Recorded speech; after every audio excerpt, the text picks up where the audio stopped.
सोलापूरच्या मंगळवेढा तालुक्यातील ब्रह्मपुरी येथील 25 वर्षीय प्रसिद्ध रील स्टार रोहिणी पाराध्ये हिच्या संशयास्पद मृत्यू प्रकरणाला आता एक नवीन आणि धक्कादायक वळण मिळालं आहे. रोहिणीचा पोस्टमॉर्टम रिपोर्ट समोर आला असून त्यात काही धक्कादायक बाबी उघडकीस आल्याचं समजतं.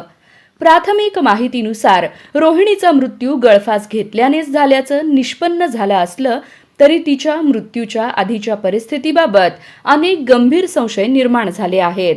26 मे रोजी ब्रह्मपुरी हद्दीतील हॉटेल ग्रामपंचायतमध्ये रोहिणीचा मृतदेह गळफास घेतलेल्या अवस्थेत आढळला होता.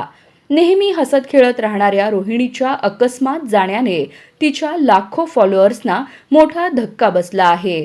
दरम्यान रोहिणीच्या पतीने तिला यापूर्वी अमानुष मारहाण केल्याचा एक व्हिडिओ तिच्या कुटुंबियांनी पोलिसांना सादर केला आहे.